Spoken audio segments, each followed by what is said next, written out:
Earlier when I was talking about different possibilities and thinking about the fact that our the Global Urban Humanities Initiative, or this Reimagining the Urban title, perhaps makes some presumptions about the integrity of the urban, or the boundaries of the urban, or a definition about what we think we understand by the urban.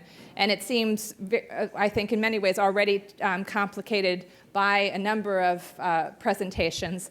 But this last session is really put together in order to challenge that category pretty fundamentally by exploring the so-called Bay in the Bay Area, but also thinking more broadly about how we integrate or cordon off elements of the so-called natural environment, about whether or not it's important to think about the creation of nature as much as we think about the so-called the givenness of nature, that nature is something stewarded and constructed and maintained, and also the so-called opposite of the city.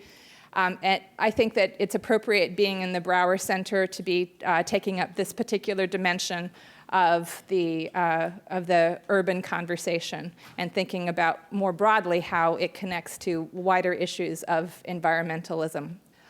So without further ado, I'm going to introduce our chair of this panel, Linda Rugg, who is a professor in Scandinavian Studies and Film at UC Berkeley, who is known for her work in Nordic literatures and film, especially auteur figures such as Ingmar Bergman and many others, but who has recently been turning her sights toward the field of eco-criticism, environmental literature, literature that engages issues around the environment, and the environmental humanities more broadly. I encourage you to read her blog post that is asking what the environmental humanities might be, because it's a central part of what our project is.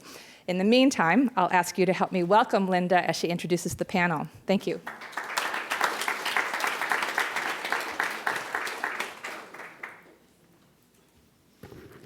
Good afternoon. Thank you, Shannon. Yes, I was thinking intensely about this morning, what we were going to talk about and think about today. And as sometimes happens when you're thinking intensely about something, something serendipitous happens. I'm walking along Martin Luther King, and I see a woman sitting on a bench wearing a T-shirt that says Bay Area on it. And because it was a T-shirt, I didn't dare stare at it too intensely, because I really wanted to see what was on there. But we didn't know each other, so. But I could, just by scanning it, I saw that it was like a map of the Bay Area. And what struck me about this, people identify themselves through their clothing, and a lot of times they'll wear a T-shirt with their college on it, or they'll wear a T-shirt with their favorite band and all the concert dates on the back. But this woman was wearing a T-shirt that said Bay Area on it. And I thought, okay, this is our identity. Those of us who live here, we define ourselves as living by the Bay. And you either live in the East Bay, or you live in the South Bay, and you live in the North Bay. These mean very different things, right? Or you live in the city by the Bay. And our lives are determined in part by the bridges across the Bay, whether or not they're open or closed, what's going on, how can we get across. And in the first part of the symposium today, it seemed like we were kind of turning our backs on the Bay to some degree, with the exception of the theater productions, which were very much focused on different perspectives on the Bay. But now we're going to really turn our attention to the Bay that defines us, around which we live and through which we live with each other. And I went to an exhibit with Susan Moffett, who was the project director for the Global Urban Humanities Initiative, and Susan and I have been friends for quite a long time, and she's my guide to the Bay, and she's covered more miles on foot and in windsurfing and in sailing on the Bay than anybody else I know, and she's taken me to some very weird corners of the Bay where I got my shoes wet and stinky. And and she was the person who took me to the exhibit that was curated by Louise Pubols, who is going to be the respondent here today, the senior curator of history at the Oakland Museum of California. And if you haven't had an opportunity yet to see the exhibit, which is called Above and Below, Stories from Our Changing Bay, which is running up till February 23rd next year, you really should get over there and see it, because it's going to integrate for you a number of the things that we've been talking about here today. It's looking at the Bay, of course, but it's using digital art in order to do so. It's using you as a spectator located within the digital art to do so. And so a number of the things that we've been talking about today are enacted. Some of the histories are told about the communities around the Bay, some of the communities which we've discussed today, some of them which we haven't touched upon yet today. And I really endorse going to see that exhibit, because it will tell you a lot about the Bay where we live. The one other thing I wanted to mention in my introduction is that I was captivated by the subtitle that they made for this session, which was Creating Nature, which, if you think about it, is very provocative and strange, because nature is supposed to be the thing that we don't create. Nature is supposed to be the thing that's there and somehow stands in direct opposition to us as human beings. But the title, Creating Nature, proposes that, in fact, that nature is something that humans are deeply involved in. And you also have to imagine, of course, that humans are created by nature. And this is the other side of that coin, that we live deeply within nature. So that's what we're going to be considering, I think, now. And I already mentioned Louise Pubols, who's going to be the respondent, who is the senior curator of history at the Oakland Museum of California and the curator of this exhibit that I'm urging you to go see. She's going to be the respondent. We're also going to hear from Susan Schwartzenberg, who is an artist, and she's a senior artist at the Exploratorium. We've already heard from someone at the Exploratorium, but she is leading the development of the Fisher Bay Observatory Gallery. And then we are going to hear also from Brad McCrea. And Brad is the director of the regulatory program at the San Francisco Bay Conservation and Development Commission, which is, of course, has an acronym, as everything in the Bay Area does, the BCDC. And he said, I'm proud to be a regulator. And so he's going to be talking a little bit about the relationship that we have with the Bay in terms of how we try to order that relationship. And so I would like to ask you to join me in welcoming our speakers. I'm really looking forward to hearing what they have to say about the Bay that defines our lives and that we define as well. Thanks.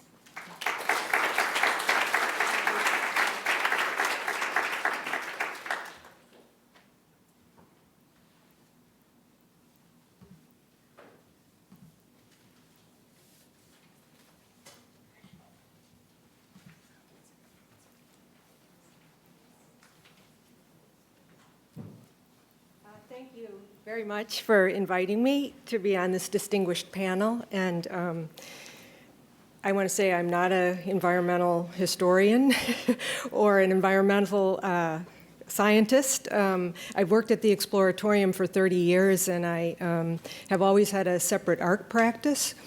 But in much of my work, it has been, as a public artist, looking at urban conditions and trying to tell stories of urban peoples.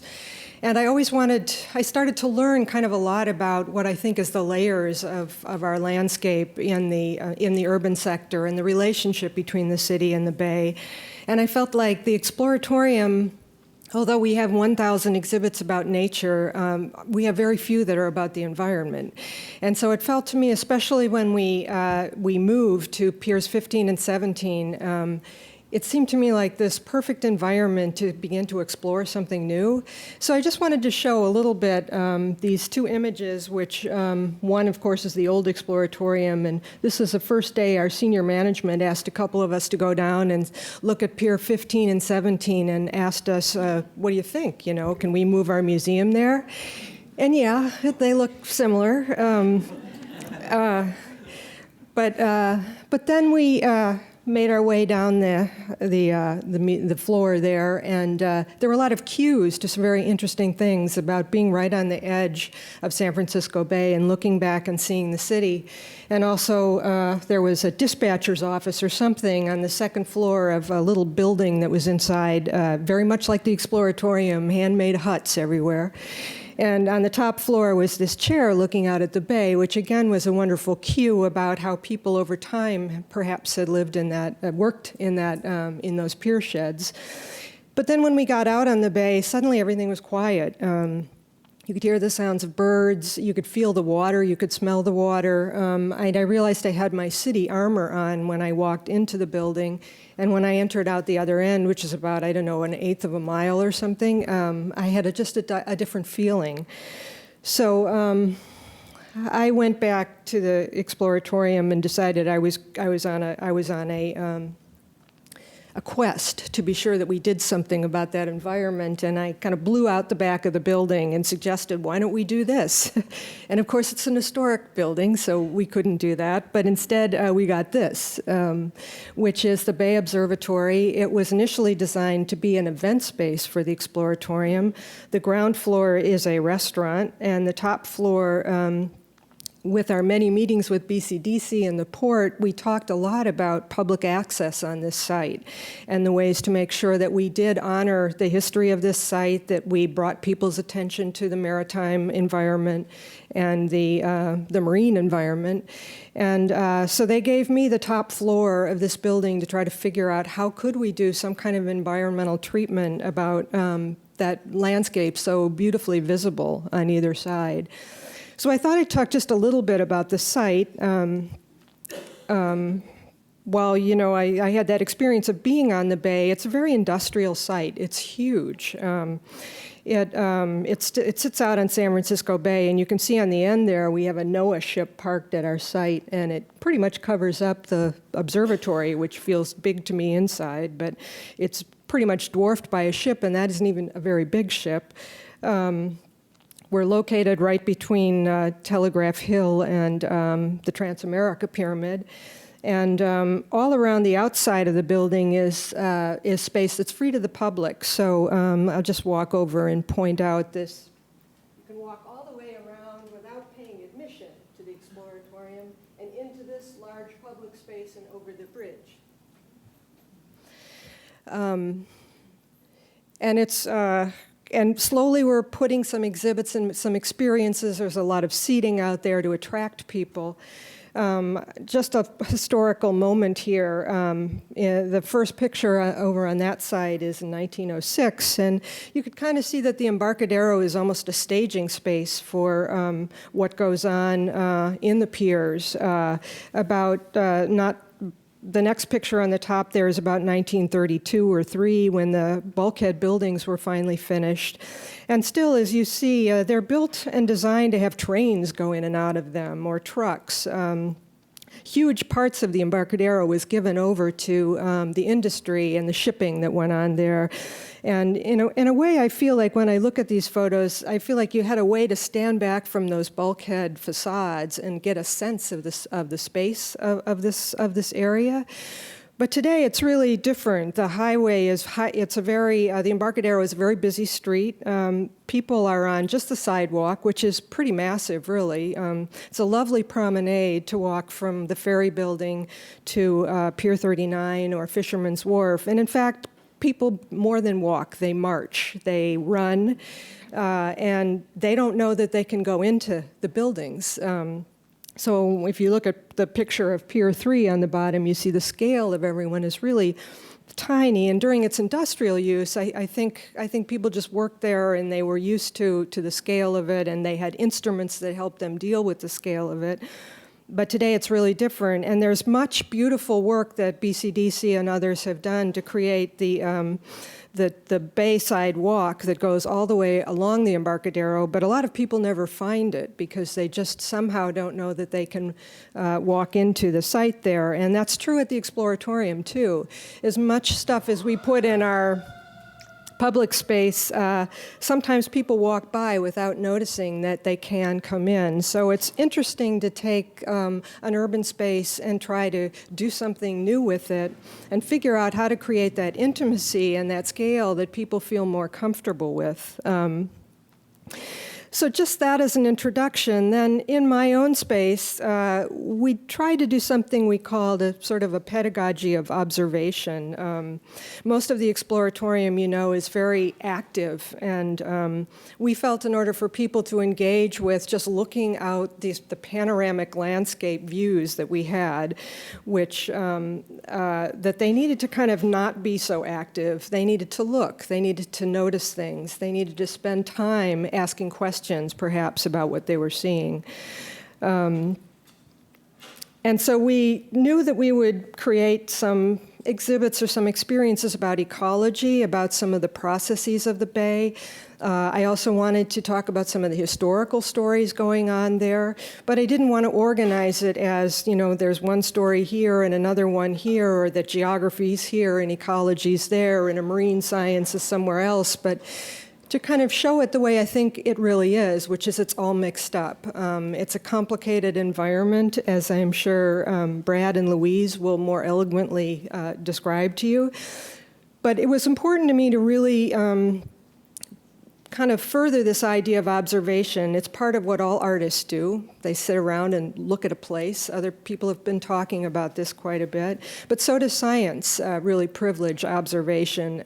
And in our at the Exploratorium, when we decided we might call it that, we got a lot of pushback because everyone thinks an observatory is looking at astronomical things. And so we had to do some background lobbying around the fact that there are human rights observatories, there are bird observatories. Sometimes an instrument itself can be called an observatory if it's out somewhere in a remote location.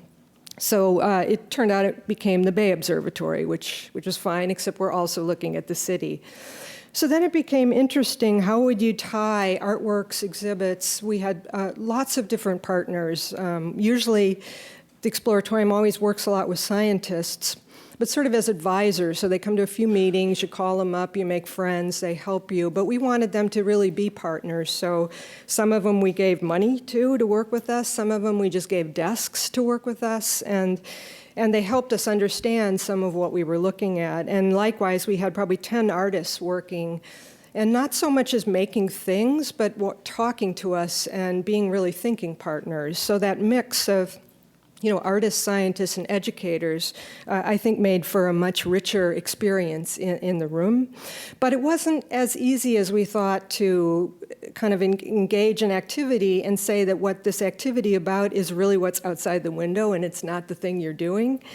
And so we kind of designed a set of instruments that sit in the windows. They're kind of like vitrines, so you could trade out whatever was in them.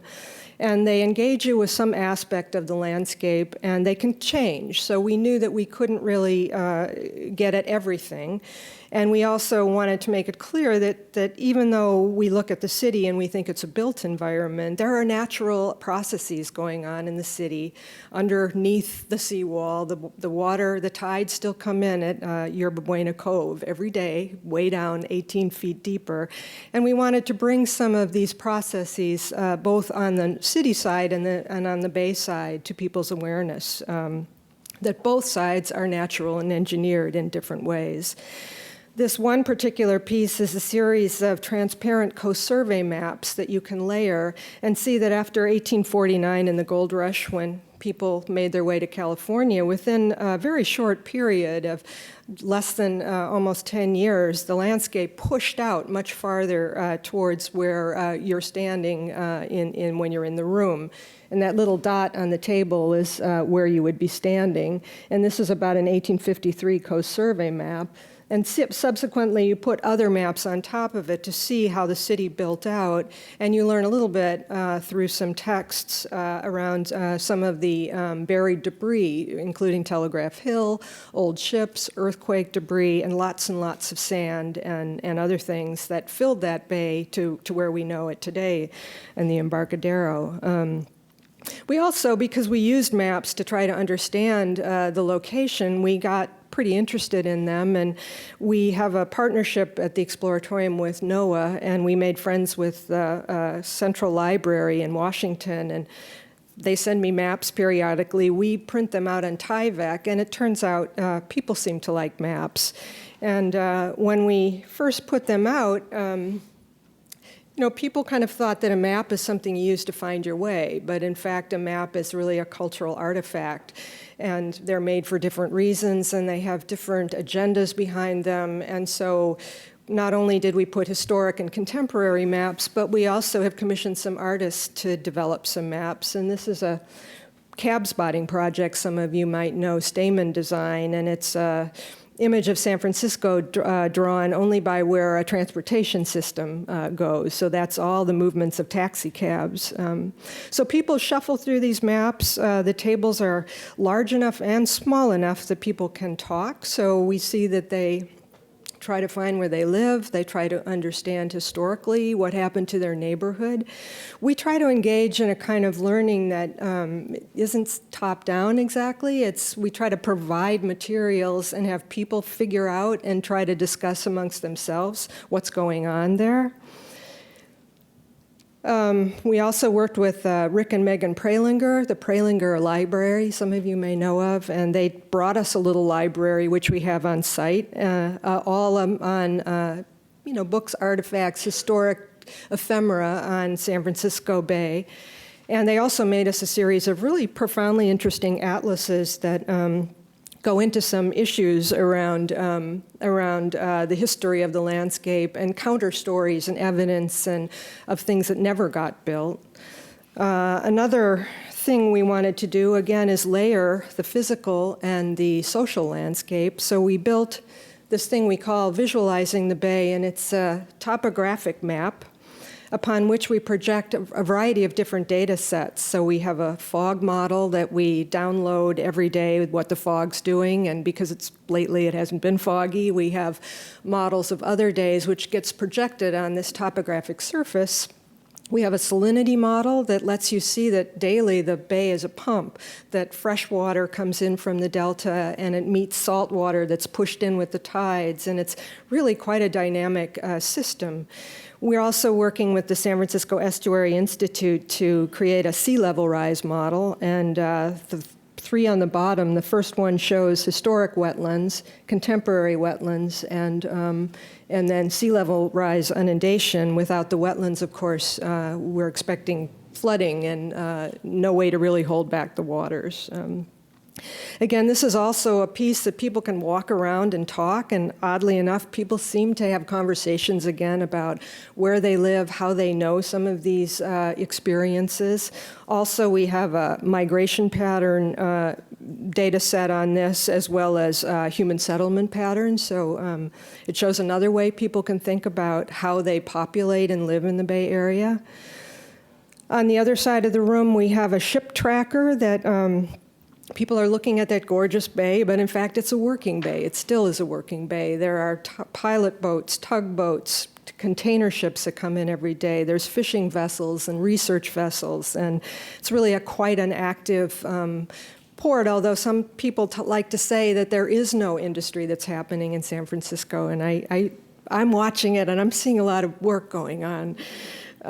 We also have sensors on the roof and in the water, and in the long term, we're thinking we want to actually monitor the environment, make that data available to other artists, to scientists. We're in a network of scientists, and as a matter of fact, people are beginning to bring sensors to our site and place them there, so we can get a sense of what's happening with ocean acidification or weather air quality and water quality. So we're interested in engaging in research with some of our partners.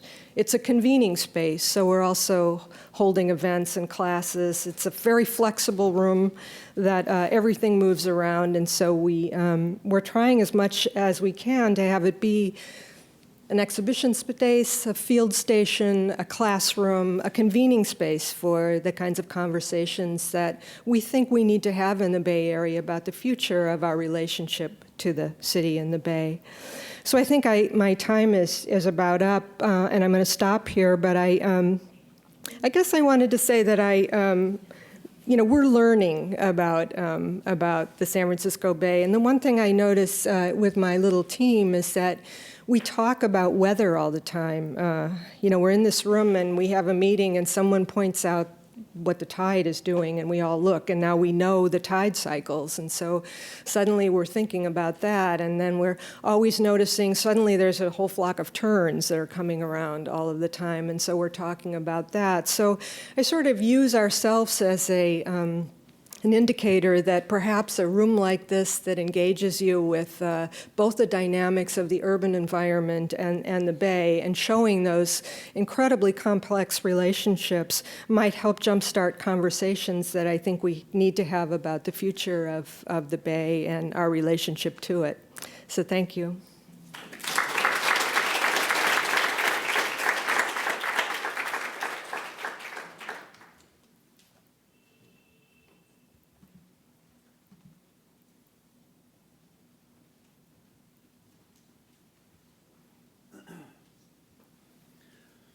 Good afternoon. I'm Brad McCrea, and as was mentioned, I head up the regulatory division at BCDC.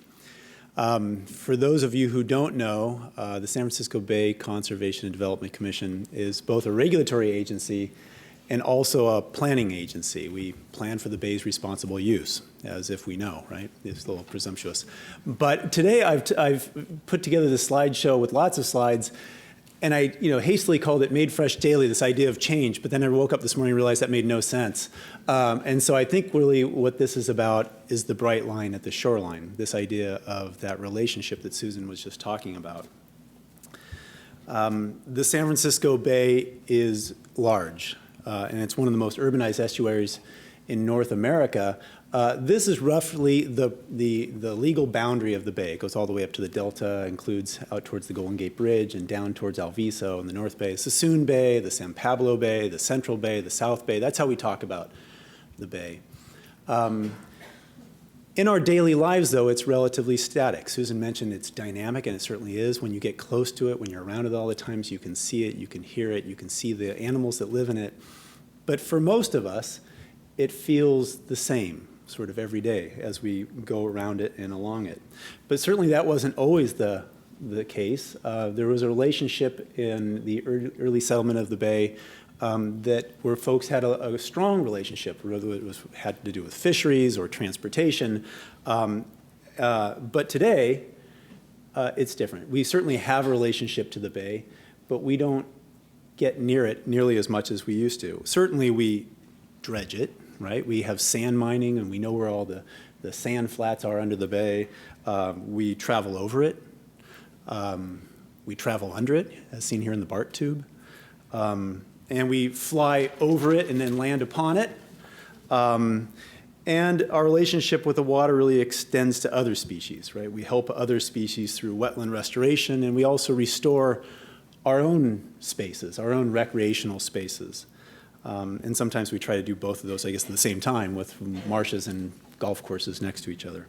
But through it all, we've really ended up with a bright line. And not to give you a lesson in law, but if there's one thing you need to know about the McIntyre-Petras Act, the BCDC's law, is that when you step over mean high tide, that line along the shoreline, the rules change.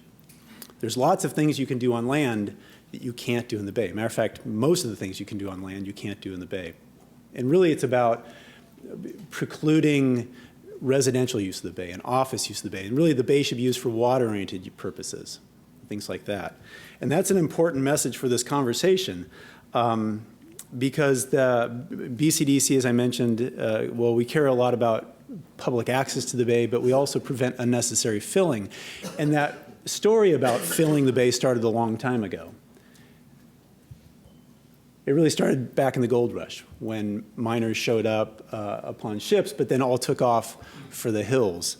And those abandoned ships became derelict ships that, of course, as we all know now, became part of Yerba Buena Cove when the city kind of filled out over them. We know where a lot of those old ships are, underneath the city of San Francisco and downtown, because when we dig down, we often find them, right?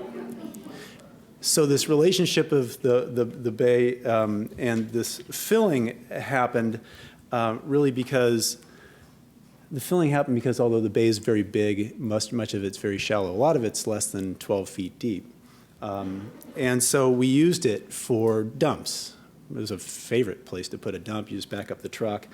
We also used it to create new real estate. If you didn't have enough property, you just build new property. And a lot of the time now, the location of the shoreline is where the last dump truck dumped its last load.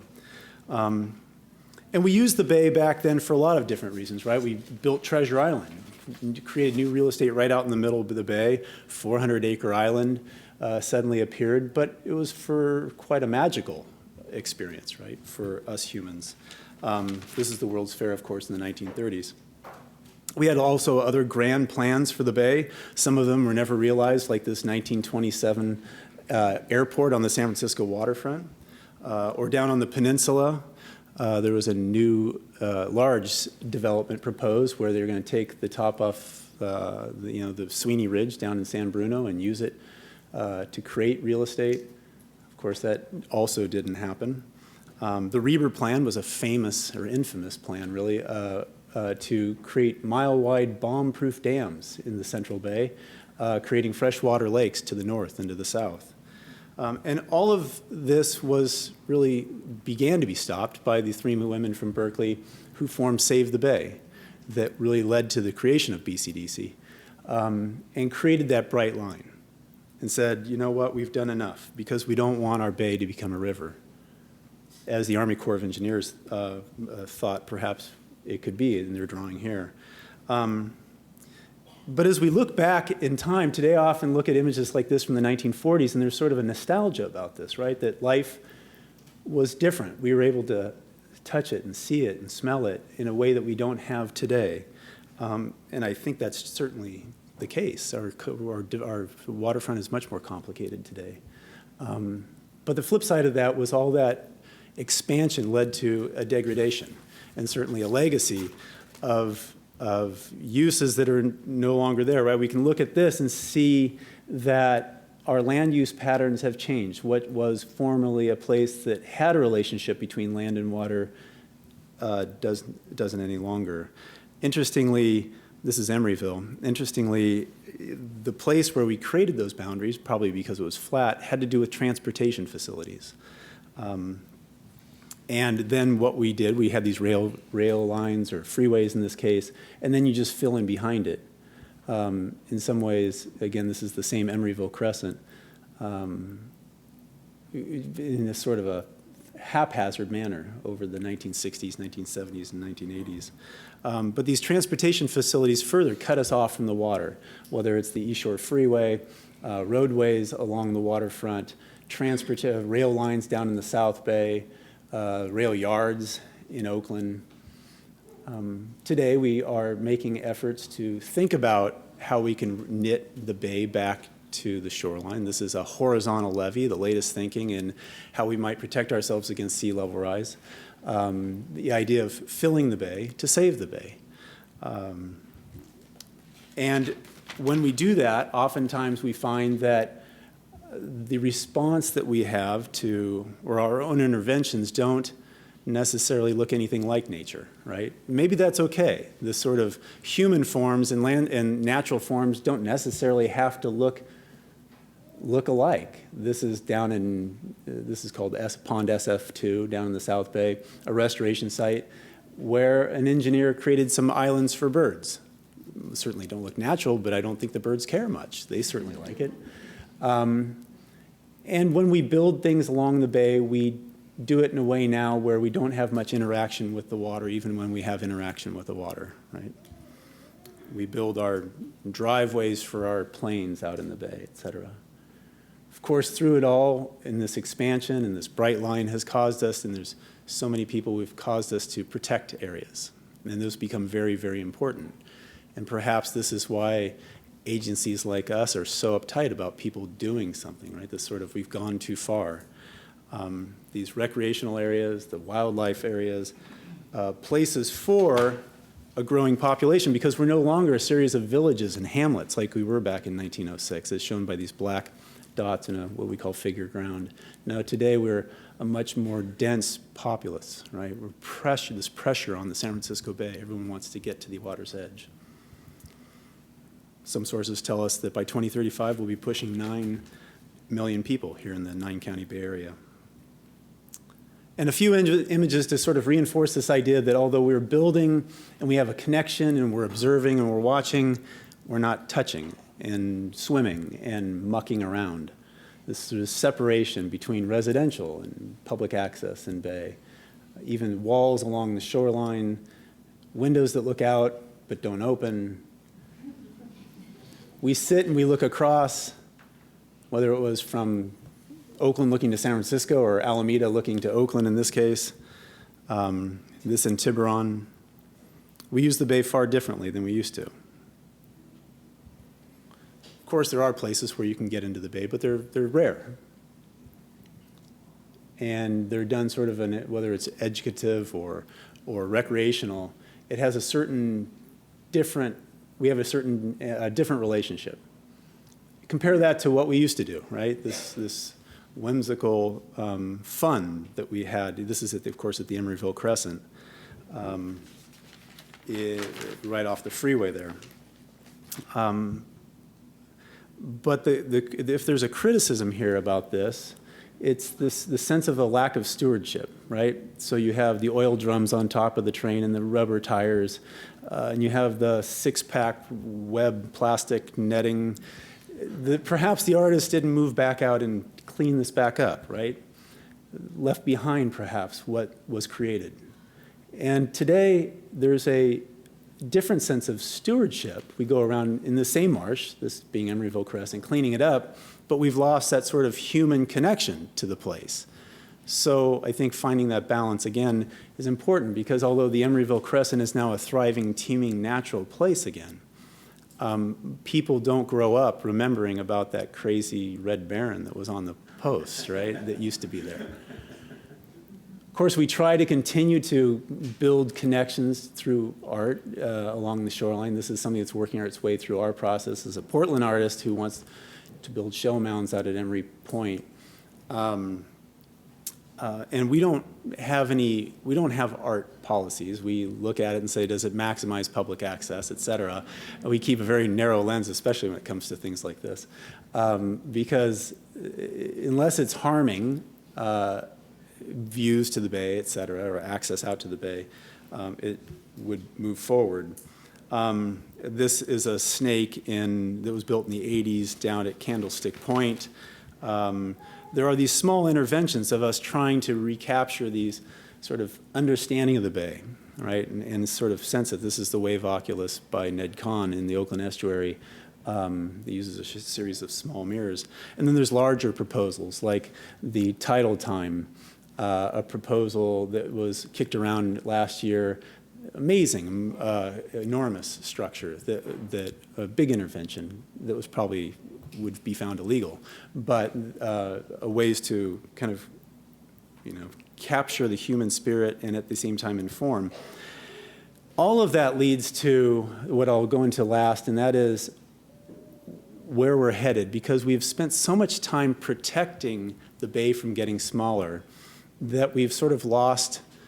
We've created that really bright line, but that bright line will be blurred as we go forward because we won't be protecting the Bay from getting smaller. We'll be planning for it to get bigger through sea level rise.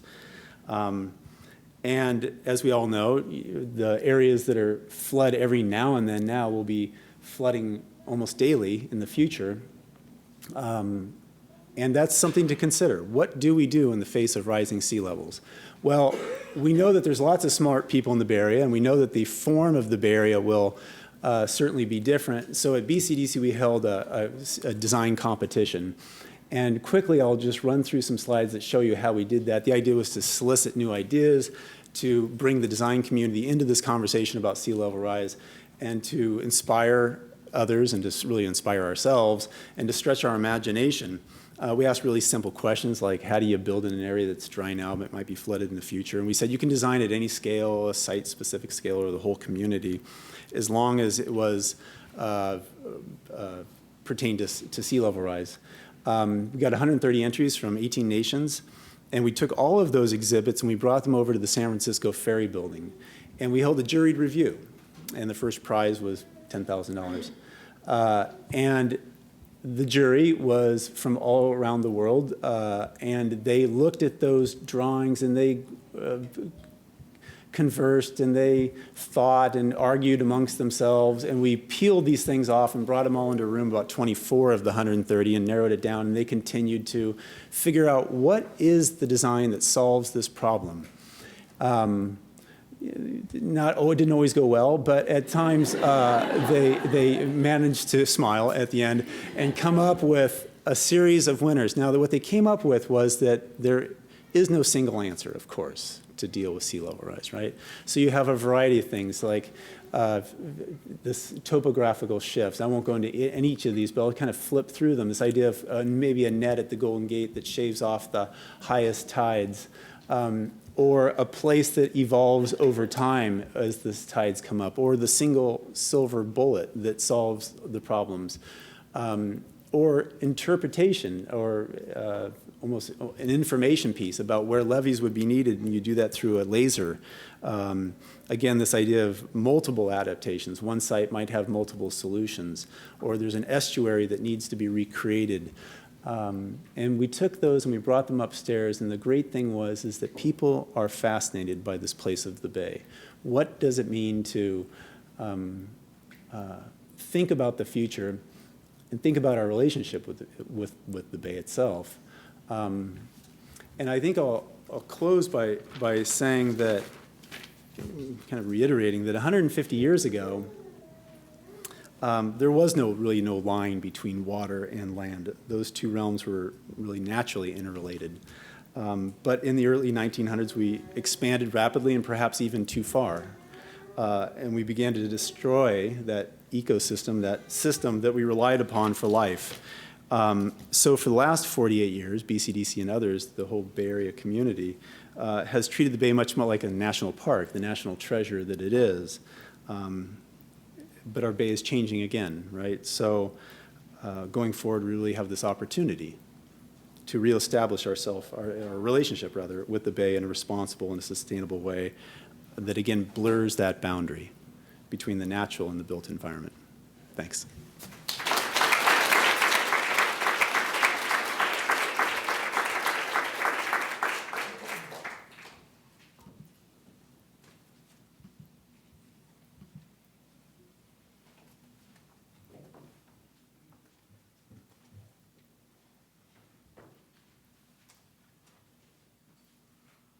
Hi, good afternoon, and thank you all for staying. I understand it's late in the day and everybody needs a little bit more coffee, but this has been a really stimulating conversation, and I've really enjoyed thinking about these issues, and I've been thinking about them for a while because I've been working on this exhibition, Above and Below.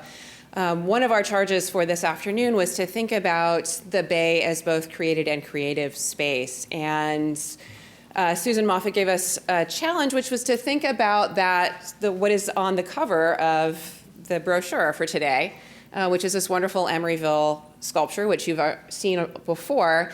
And it really made me think about, for my blog post, and I'm going to talk a little bit more about this now, kind of where did this come from? Because I'm a historian, so I'm going to do what I do, which is tell you a story. How did we get here, where we may be going to go in the future, although we tend not to like to predict the future very much. But I can tell you a story about this particular piece of land and all of the things that have happened on it, because there is really no spot along the edge of the Bay that it does not have a story like this, that does not have a deep, deep history of many, many layers of change. And it is extremely hard in this place, which is both an incredibly rich estuary environment and also one of the most urbanized places on the West Coast. There's no place to separate nature from people here. We are living in a hybrid landscape, and we always have been. So what I want to talk about is the Emeryville Crescent. You've seen a little bit of it in the earlier presentation. So it's that kind of little crescent right as you're coming off of the bridge. There it is a little bit closer in.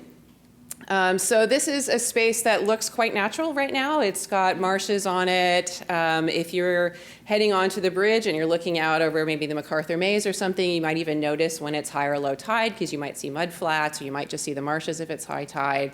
Maybe you'll see some birds out there kind of pecking around in the sand. This is a marsh that is, in fact, an artifact of the history of this location. This is not an original marshland. So let's go back a little bit in history. This is one of the spaces that we looked at for above and below. And we worked with SciArc, which is a local Oakland-based digital organization. They do 3D scans of World Heritage sites, and they also do digital recreations of lost landscapes. So for us, they recreated what this area looked like prior to contact. And native people were here originally. The last time the bay inundated, which is after the last ice age, there were already native people here. So this is not a landscape that has ever just been wilderness. And they also sculpted the edge of the bay. Emeryville was one of many, many hundreds of locations for shell mounds around the edges of the bay. Most people think of these, if they know anything about them, as refuse heaps. But they really weren't. These are very culturally constructed landscapes. They were burial sites for most of the local villages. They have many, many burials in them. They also served other functions for the villages located near them. And one of the most prominent, one of the largest ones, was located where Temescal Creek empties out into the bay, which is right where that crescent is now. It was maybe 300 feet in diameter. It was maybe 60 feet high.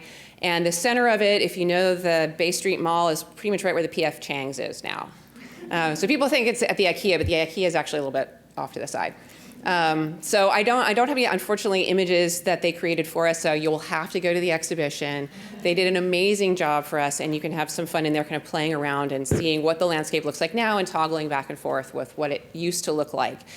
We also worked with the Muwekma Ohlone tribe and the San Francisco Estuary Institute, who have a historical ecology department, to take back that landscape and really to research what it looked like, what the flora and fauna were, where the villages were located, and so forth.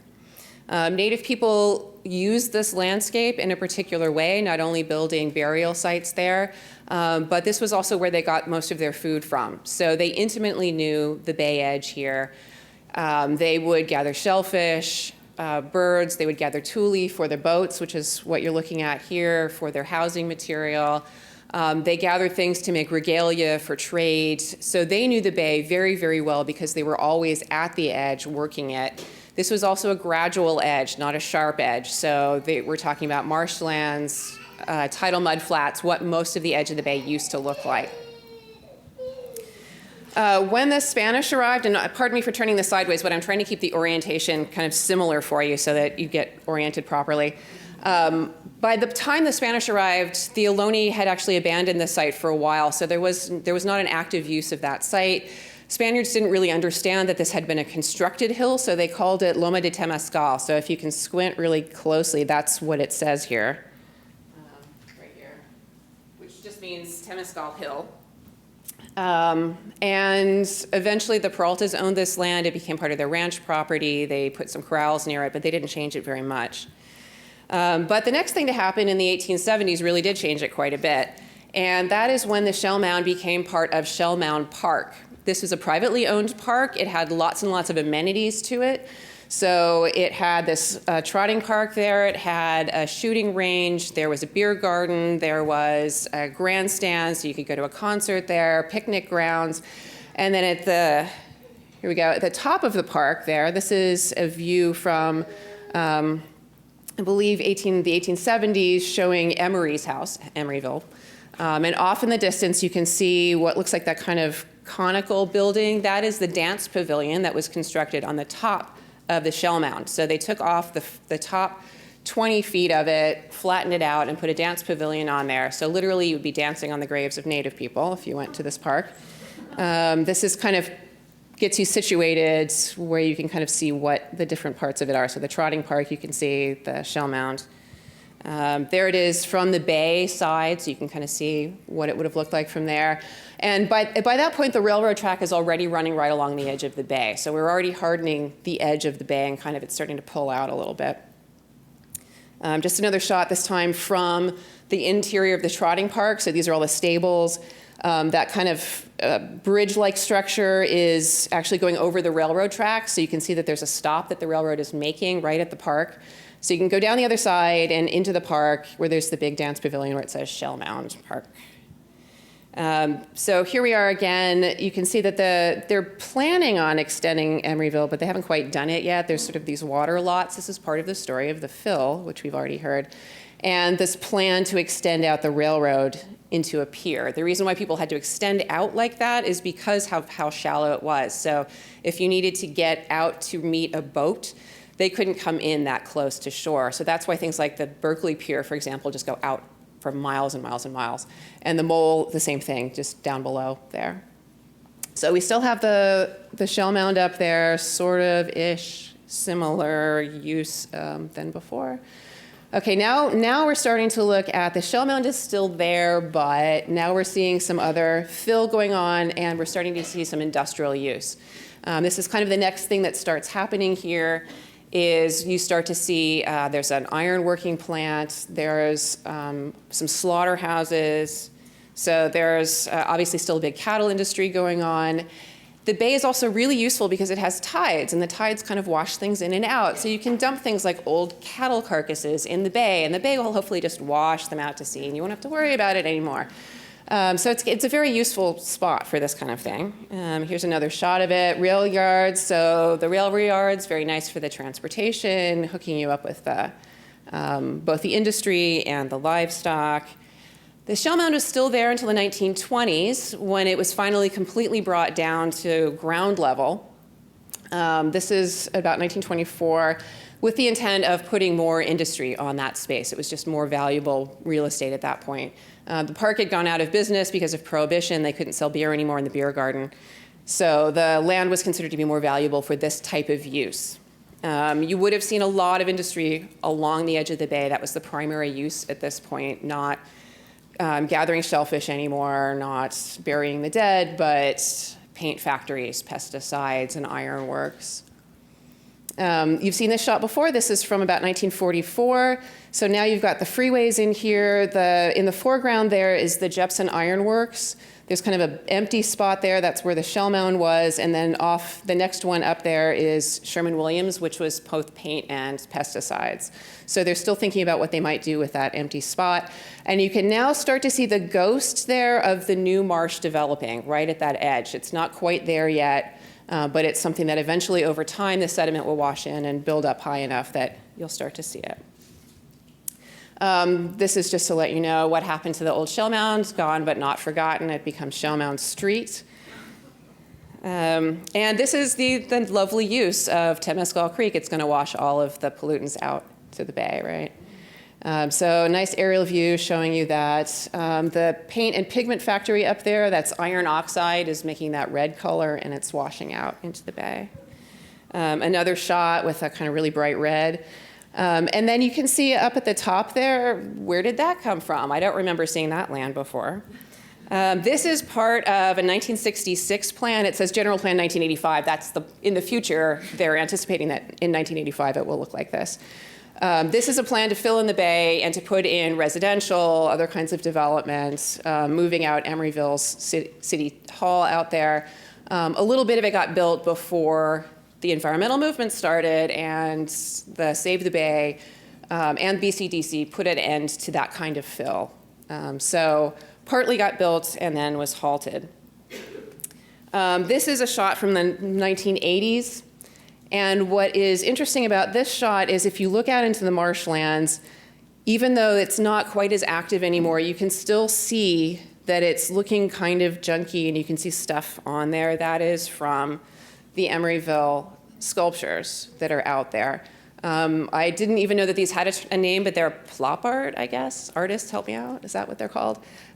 These were artworks it's sort of a movement in artwork where people would go into particularly sort of marginal lands like this, tidelands, marshes, areas that had been kind of the backyard of a city, like Emeryville and Oakland. Places where you could find old tires, boards, all kinds of junk, pick it up, make your art with it. It's not an individual art. This is, people would go in groups. You can see that it would take a number of people to do this. It's meant to be somewhat ephemeral, so the artwork would last for a while and then kind of tip over and fall back into the bay. A lot of art students did this, and classes would do it together.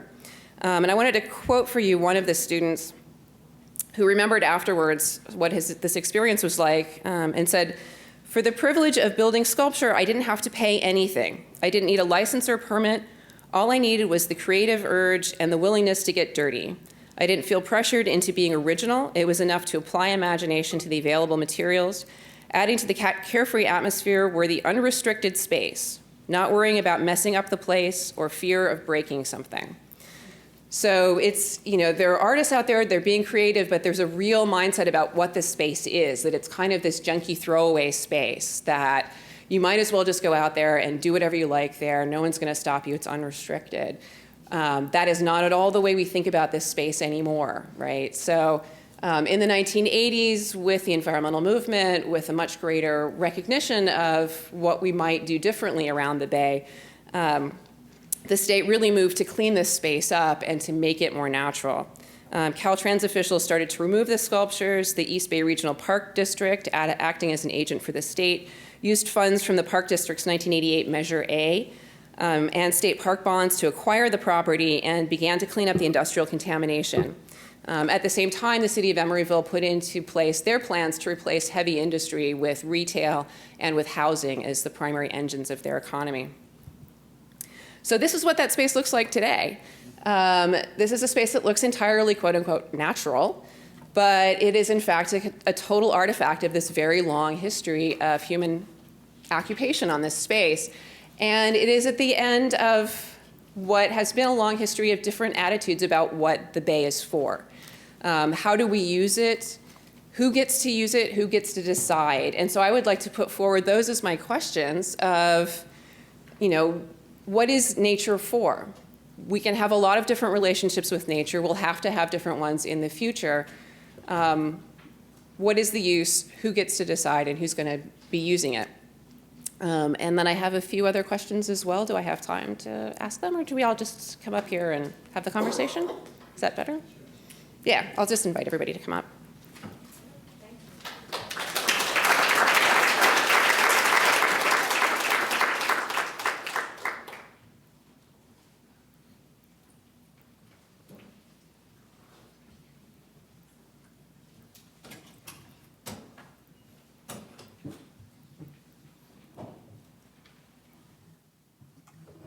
So I don't know if you want to try those first, or if I should try another question.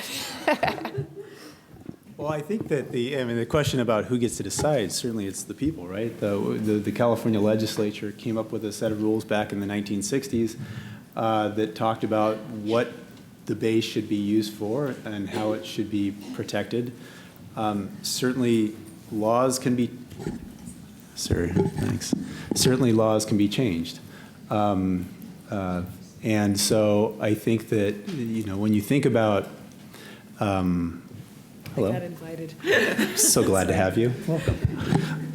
When you think about how process works, really, you know, it's not going to be it's a conversation that happens at the regional scale. The reason BCDC, for example, was created was because the local governments all sort of had an idea of what their waterfront should look like. And the folks quickly realized that that was just sort of killing the bay as these cities were in competition with each other. So having this regional perspective and a regional voice changed things. And I suppose that if there was an idea about how we might live differently in the future, that it would be a regional strategy. But, you know, you presented, for example, the art proposals that have come to you about citing particular large works of art in and around the edge of the bay. Do artists get to use that space? Is it people who want to walk their dogs? Do we just say completely hands off? It's really for the birds right now. I think every one of these questions is a conversation about the possibilities of what would a sculpture of the kind that you showed, what would it do to the bay? What would it mean to people? How can it be, perhaps influential in some way? And some of the examples you showed, perhaps they're not quite cited right. And I think the conversation with people who are becoming more educated about the issues in the Bay is, I agree with Brad that we all should be making these decisions, but it requires some background knowledge of the history and potential of what's happening. There was to go into the arcane, the law a little bit. The way the law is set up right now, it says that you can only fill the bay for a few reasons. It has to be water-oriented. Well, one could come up with an art piece, perhaps tidal time. Well, you could argue that's water-oriented. And it has to be the minimum amount necessary to achieve the purpose of the fill. Well, the artist could say, gosh, it only works because it's such a massive scale. It only doesn't, you can't achieve the same effect without that. Another part of the law says that it can't be an alternative upland location, because if you have an alternative upland location, then you should put it upland. You shouldn't put it in the bay. Well, tidal time doesn't work without being in the bay. So if you take this project and you run it through the traps, I guess potentially it could be found consistent with the law. And then there's just sort of the court of public opinion about all this. Not that we're, it's what is our future of the Bay before we start large-scale innovations, or even maybe smaller-scale interventions, excuse me. This, I think that it's worth having a discussion. There's a barge that's being built in the Bay today that perhaps has uses that, if it was moored for a long time, might be considered inconsistent with our law. And so we have, part of what we do is ask the same questions over and over again to each and every project and try to come out with a consistent result. In doing that review of consistency, sometimes good ideas get left behind. And that's the frustrating thing for a lot of us, including us regulatory bureaucrats.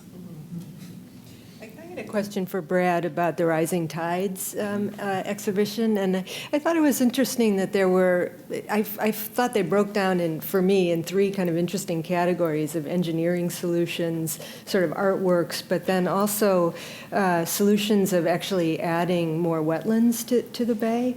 And I wonder, in a situation like that where we're learning that those were nice tidal buffers, and is there any thing in the works around perhaps creating more wetlands besides the ones I know about, but it seems like much larger scale than the South Bay would be necessary. Absolutely. You have to remember that, gosh, just 20 years ago, maybe even 15 years ago, a big restoration project in the Bay was 30 acres or something like that. And then along comes these salt pond projects down the South Bay, South Bay Salt Pond Restoration Project, in the North Bay, large, tens of thousands of acres being restored. But those are restoration projects, and I think what you're referring to is sort of that stepping out beyond the hardened edge. You showed in your photograph that sort of the railway edge, and how and so there's no place, especially with the idea of with when sea levels rise or continue to rise at an accelerated rate, there's no place for the marshes to run, and they'll be drowned unless they can sort of keep up with the sea level rise through accretion. So there's been an idea forwarded by several different organizations about the idea of creating marsh plains, because marsh plains soak up floodwaters, they mute tidal action, and they reduce flooding. So might not a solution to sea level rise actually have the multiple benefit of providing habitat for wildlife? So yes, the answer in short. One of the things that I've been really struck with in working on this exhibition and hearing what you've been talking about is that around the Bay Area, culturally, we have a really strong tension, I think, between this, real innovation, creativity, progressive outlook, and also real conservatism when it comes to the built environment. Many things have been created over time that have outlived their usefulness. The port in San Francisco no longer needs all of those warehouses. Most of the port functions have moved over to Oakland. The military has pretty much pulled out. We have nearly 100 square miles of former military bases that need some other use to them. I'm wondering if you can sort of speak to that, about this imperative to reuse some of these spaces, find another purpose for them, and some of the opportunities and challenges that presents. Well, sure. When there's only a couple of us here, I guess this is how it works. Back to you, Susan. Those sort of reuse projects are happening. You look at Pier 70 and the old Bethlehem shipyards. They created Liberty ships. That's where some of the, or maybe all of the tubes for the BART were done. If you go out to Pier 70 today, it's a wonderful, amazing place because of this sort of capture of, time has just been captured there, right? It's a snapshot as you walk around that place. And as they move forward with commercial uses and I suppose residential uses and park uses, they're trying to figure out how do you sort of retain that and turn it into something else without just wiping it away. There are other examples of reuse around the bay. The Craneway, the old Ford building in Richmond at Ford Point was used by Henry Ford to build models, and then later in the war years for tanks to be developed. And now it's a series of offices and incubator spaces, and of course an event space in the Craneway itself. Another adaptive reuse that's successful.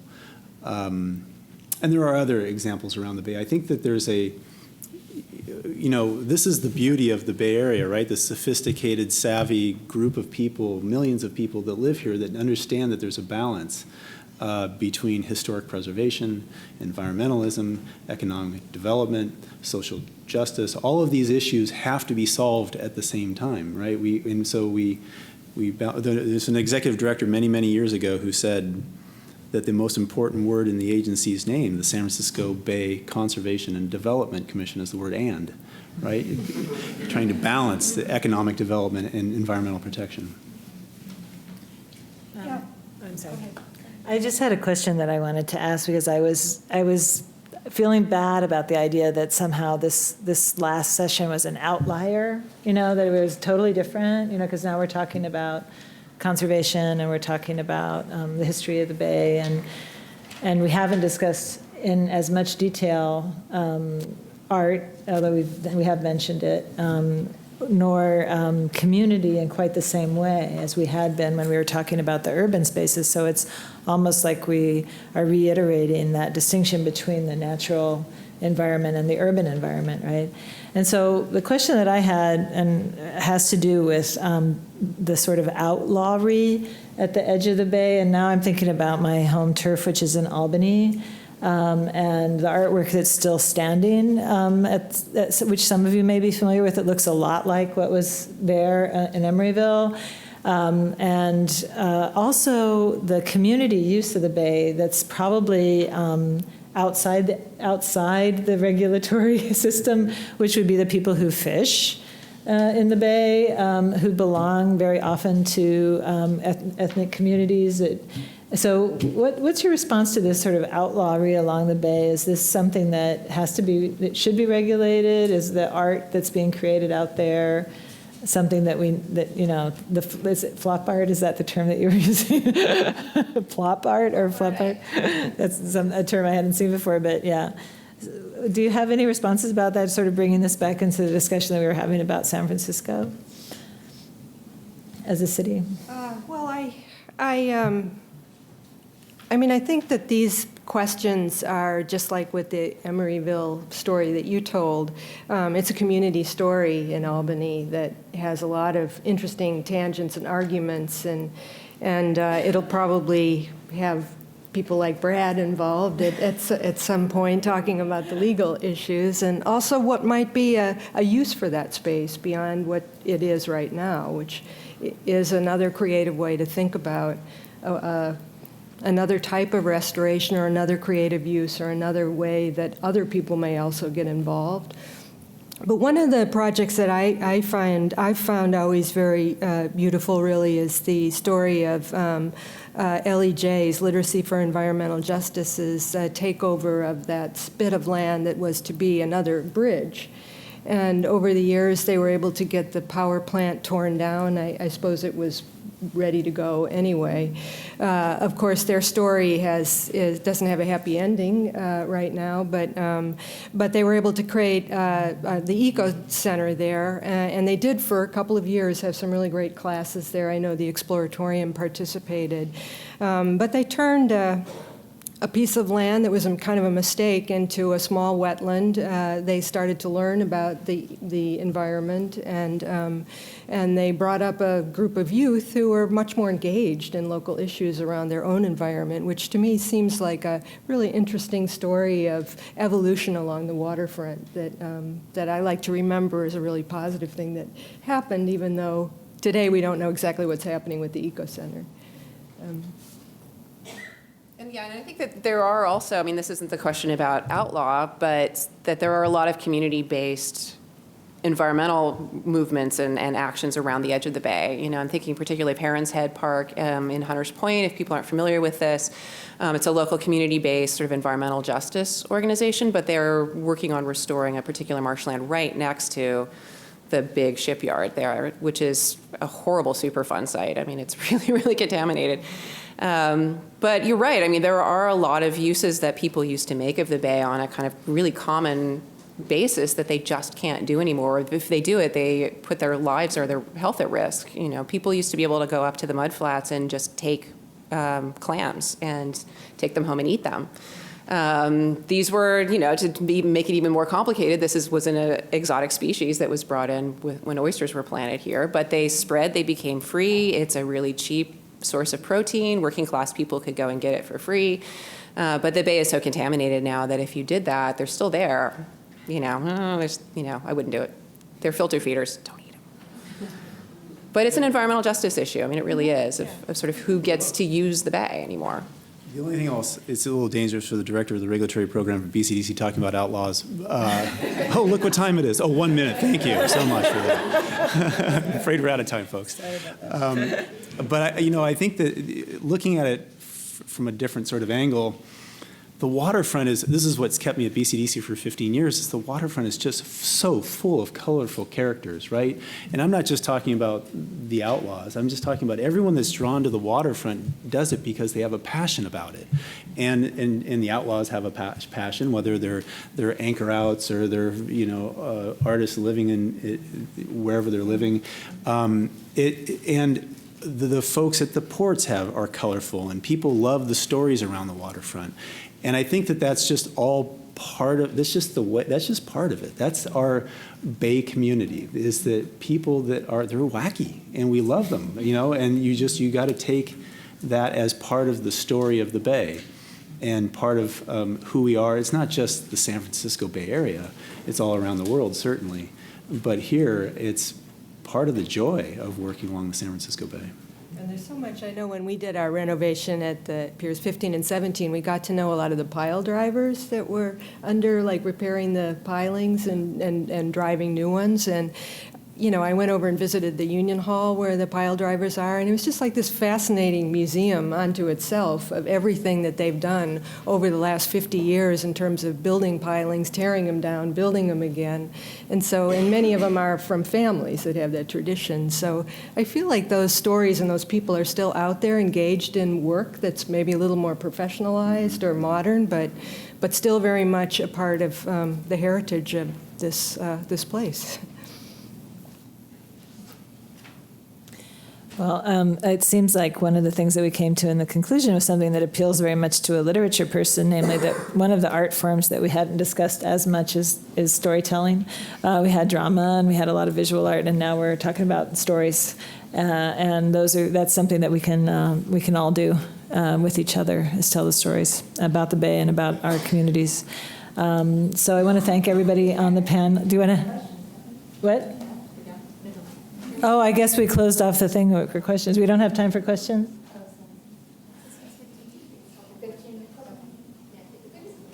We should let the audience speak. I was going to close them down. Do we have time to let them speak, Shannon? Because the next session starts at 4:15? 4. So it's 4:05.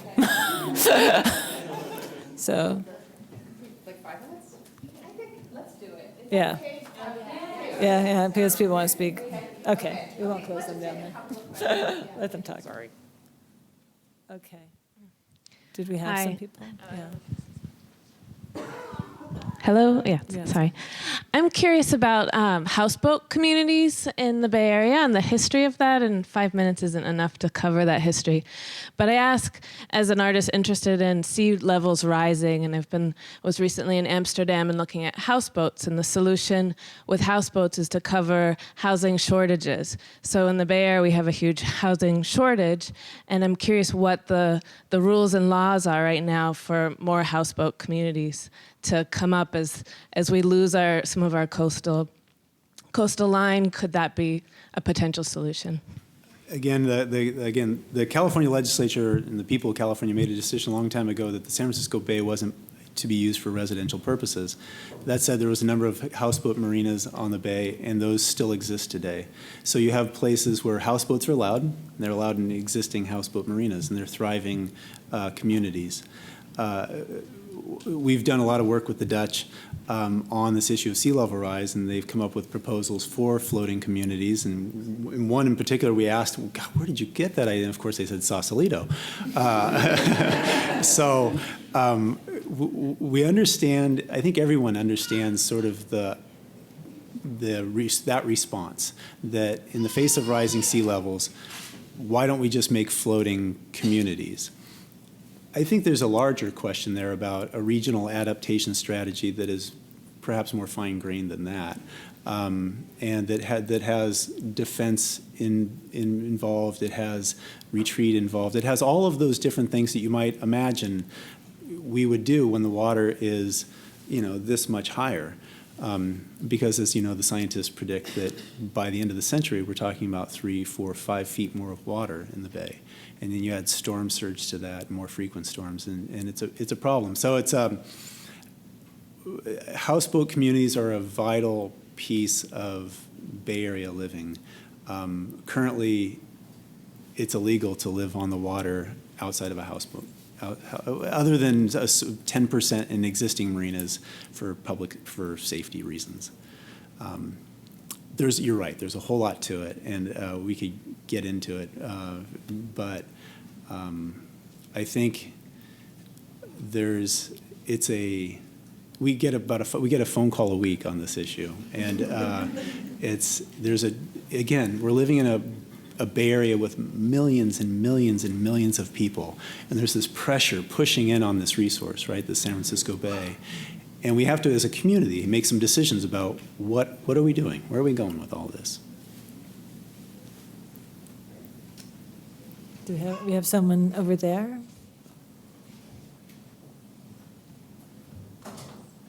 Hi, I have a question, and it's coming slightly from a New York perspective, because I actually just moved back to the Bay Area from there.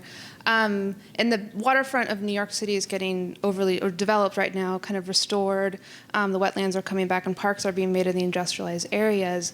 But as that's happening, $1 million condos are being popped up right behind the parks, and then those spaces that were for public use are kind of getting cornered off just for the residents of the areas. And I'm wondering, is that a concern from this conversation, or what's going on in the Bay Area right now, like as the Bay gets conserved and kind of brought back to a natural state, what's happening with the development surrounding it, I guess?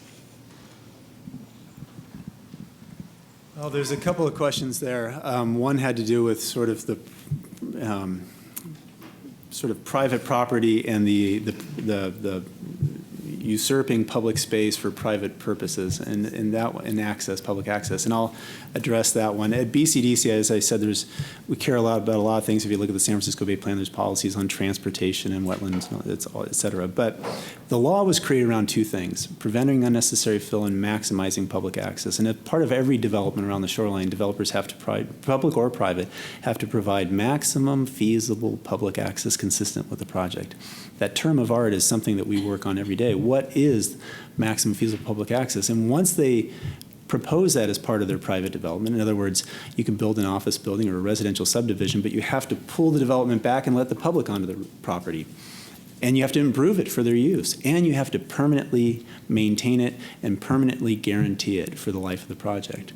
So as long as there's a private development there, we have these, sort of like an easement, you might think of, these dedicated public access areas that are then show up on title searches. So here in the Bay Area, in California, the McCrea-Petras Act is pretty strong on once it's public, it's public, even if it's private property. Now, if that development goes away, it's torn down or something, well, then that public use would probably go away because it was tied to the development. But there are some safeguards there that we've all taken very, very seriously.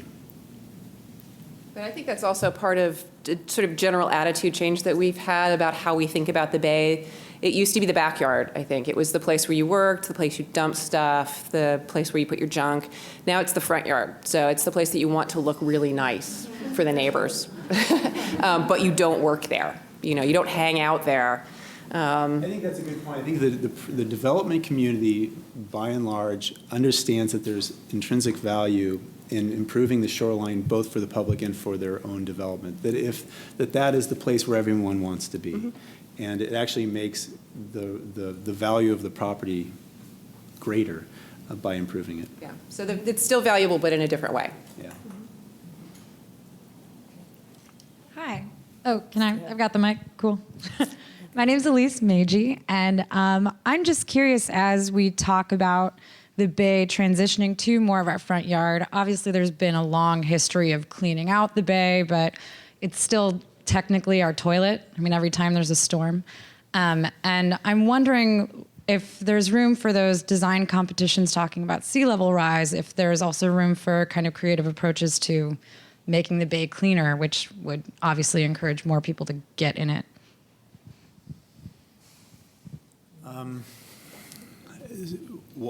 So, a question about water quality, really. And the great and sometimes frustrating thing for people around the Bay is that there's so much regulatory oversight.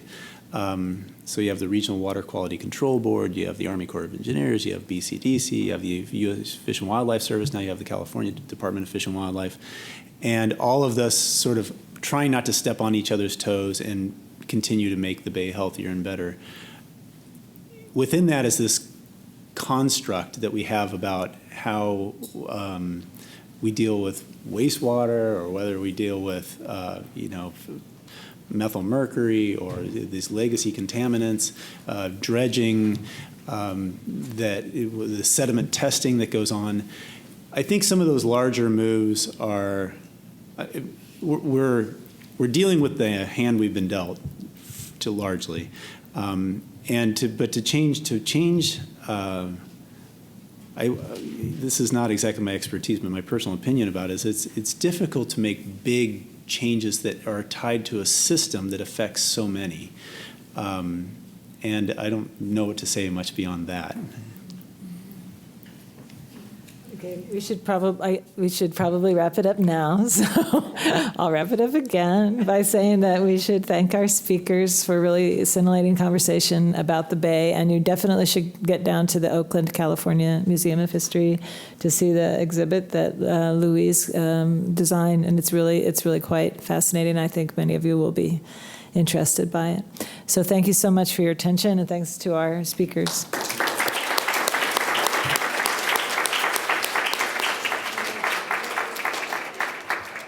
Okay, for our final session, we've asked Rick Ambrose and Judy Nemzoff to help lead us in a wrap-up conversation, identifying contradictions and puzzles and opportunities, and seeing if we can find ways to stitch what we've heard across the day together before adjourning for a well-earned reception and drink.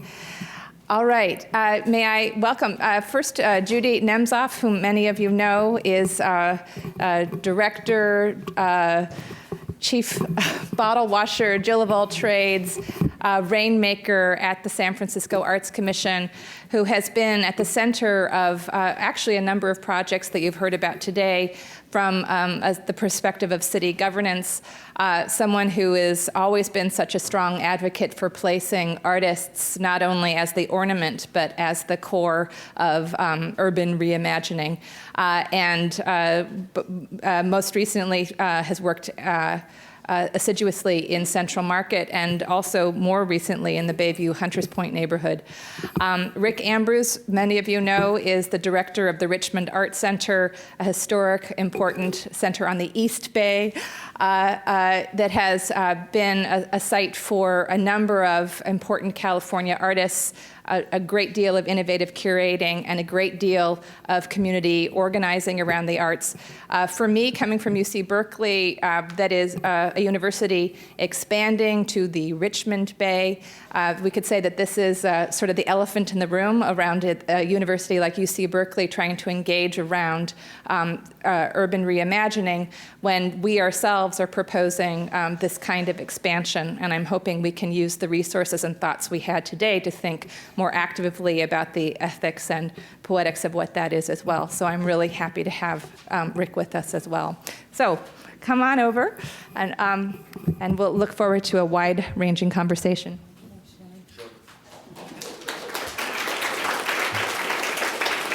Thank you. We're going to keep our comments really brief and want to share with you some of what we thought we would do is just share with you some of the impressions that we were left with for the day, and then open it up to all of you so that it's an opportunity to share sort of your thoughts, your own provocations, your feedback as well. And I just wanted to start by sort of drawing a circle between this incredible conversation that we just had about the Bay and about the ecosystem of placemaking. Because I was really struck by the questions that Louise asked about what is the use, who gets to decide, who gets to use it. Those are the very same questions that we started out the day with Elvin, with Deborah, talking about our urban environment, right? Whether we're bringing in digital media through Zone 1, did I get your name right? Yeah. Bringing arts into the Tenderloin, into communities where they have a history of not having access, where you have a history of young people not growing up with the arts. Those ecosystem questions are exactly the same questions that we need to be asking ourselves when we're doing placemaking, when we're doing creative placemaking in urban settings. And I was actually thinking that we need a BRAD. We need the policies in place, we need the conservation in place that recognizes and values what's taking place in our communities, what's taking place in our neighborhoods, not going in to wipe out what has been there, but to find a way to celebrate the culture, the art making, the people, the history, and then to use our artists to give voice to all of that. So I just want to sort of draw that circle that I was left with, and then I'm going to turn it over to Rick for his comments. Thank you, Judy. Actually, the city of Richmond was really a pioneer when they decided to incorporate the Arts Center, a library, and an auditorium into the Civic Plaza as a seat of government back in 1951. It became a model for a number of cities throughout the country to incorporate the cultural arts into the mixture of the civic government. But the question is that model still relevant today? And we heard a lot about digital arts, ephemeral, transitory art, a black box environment. And we, in some ways, at the Richmond Arts Center, while we're a great place to see, make, and talk about art, we ignore our neighbors, our community, Richmond. It's a much different community. They have little access to the arts, little access to transportation, ways to be exposed to the arts, and they get very little of it at the school system. So what we've done is to reach out into the community in a number of programs. Some of it is the after-school program. Some of it is turning parks, abandoned parks, into revitalized parks, incorporating the neighbors, the constituents, the kids to design the park, to make the elements for the park, like Pogo Park. We also have abandoned sites where we're in beautification. We're using kids and teens, working with artists to make benches, to create bikes, to encourage healthy options. And usually the Art Center has played a partnership with the city as well with some of the other nonprofits in the Richmond community. And another realm that we try to emphasize in a community where you don't have access to great restaurants and entertainment. I mean, if you were at the Richmond Art Center, you came to see the exhibit or to take a class. There's not a cafe. You have to go about a couple miles either way. So it's a different oasis and different environment. And what are some of those amenities? One of the things is partnership with the nonprofits, people who work not only performing arts, but work with teens. So we can come up with a common plan to implement and getting support of the foundations in the city of Richmond.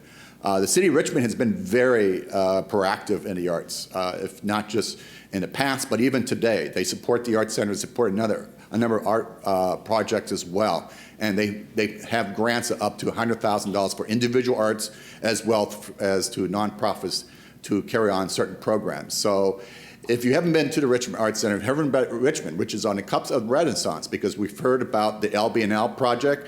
We know that affordable living, housing, studios for artists can become difficult, not only in San Francisco, but in Oakland. So there's going to be a migration of artists coming to Richmond in the next decade.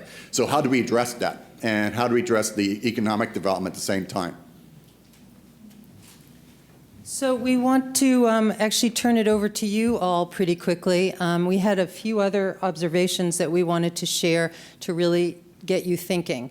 And one of them is to look around the room and to consider that when we talk historically about placemaking, when we look at the role of the arts, much like Rick and I were talking about this earlier, much like in arts education, how do we bring this conversation outside of ourselves? How do we bring this conversation so that it's more reflective of the communities that we want to serve, right? Because I know that from my work, I believe very strongly that to make effective art, to make effective change in a community, you can't come in from the outside. You have to work from the ground up, is just sort of philosophically where my program comes in. So I want to sort of throw that question out to each of you. What about the future? What about inviting more people to our table and furthering the dialogue? So we just wanted to open up the floor and hear your thoughts about today.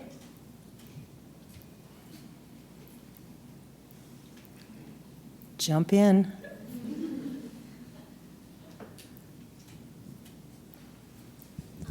Catherine Meeser. I'm a little worried. And I guess what's come up for me, because I'm in the performing arts and I'm also interested in all the performativity of these spaces, but to ground it in the fact that there's some failed spaces or failed projects, and they don't know it. So, for example, I'm a dancer, so I take classes at Lyons Ballet. I take classes, not that I don't love the space, at City Ballet, and also I go to Counterpulse all the time. But I have to, in a sense, blind myself to get from Civic Center. Oh yeah, I forgot one more. Kunsthof, right on the corner there, above the hamburger place, right? But somehow, as an artist, I somehow have to do this, getting from Civic Center, BART, to the spaces, and the spaces have become more and more separated from even Counterpulse. I mean, the line to line up for tickets goes away from the donut shop on the corner, okay? And so I'm concerned, from all of us, whether it's performances, beautiful performances out on, the Bay, from making this M project for Yerba Buena, there's still something we're not doing. I would like to see more public bathrooms. I mean, not just because I have to use them a lot, but because I think there's things we need to do to make a kind of comfort zone with the people who live on the street. Since I've had for 2 months, I've been on, crutches, I have met so many of the street people. There's something about having a crutch that puts me on the street differently. And I was thinking, that was so simple that I'm having conversations now. So then I started thinking about bathrooms. I thought about cots. Could we design street cots, to sleep on, that would be artistic? And this may be a kind of dream space or whatever, but I am concerned with this on-the-ground street stuff. Yeah. And one of the things that I think we see a lot, we certainly see it in San Francisco, is what I refer to as Band-Aid art, where people come in and, with all good intent, throw up a piece of artwork somewhere, do a little street thing, and then the next day it's so ephemeral it's gone, and you have to deal with it. Other thoughts? Could we see if someone wants to respond to Kathleen? Please. Because I think, I could ask Elvin to respond, but it seems to me it's even some of those types of things are about cross-sector decision-making, and the possibilities, but really the impasses there. But I won't. Okay, you can say something, Elvin, or anyone else. Anyone want to respond? Yeah. I'm Jan Worm, and my response is that I think our heroes here are librarians. I think the libraries have stepped in, and they have provided an incredible sheltering, protective environment for people throughout San Francisco, throughout Berkeley. If you go into the Berkeley Library and you go upstairs to art and music, you'll find that there are a number of homeless people who are artists, and they're in there drawing all day long until the library closes down. They're using the restrooms, they're using the facilities, and I think, thank God for our libraries. That's my response. Hi. Hello. My name is Ivy McClelland. I'm actually a UC Berkeley student. I'm in the second year of the Master's in Public Health program, but I'm actually an artist in public health. So I'm basically salting public health. And I feel like that's a way to actually kind of bridge the gap between kind of culture and kind of social and built environments. So my specific focus is thinking about healing arts, thinking about the ways that we can address and heal community trauma through creative arts-based interventions. I had the opportunity to be a part of a project through the Luggage Store Gallery last year called Streetopia. I helped to plan that with my best friend Eric Lyle, and the project I did at the Tenderloin National Forest was the Healing Arts Studio. And what we did was, it was open to the public, and we primarily had middle-aged women who lived in SROs come and learn about how they could take healing into their own hands. So I worked with acupuncturists and herbalists to teach anatomy and physiology classes and think about kind of non-hegemonic ways to think about healing and bringing in their own kind of remedies from their lives. But we went on an herb walk in Pacifica, and we ended up making tinctures, teas, and salves that were distributed at Streetopia. And I urge you guys to check out Streetopia online. It was a 6-week event with free workshops, movies, and performances over 6 weeks. And it was an intergenerational conversation about kind of the changing face of San Francisco and thinking about who gets to live here and be at the table to kind of think about art and social justice. And, there is a benefit actually at Brava for Rene Yanez, who's currently being evicted after being a cultural icon and building the arts community in San Francisco. That will be October 28th at Brava. October 26th at Brava.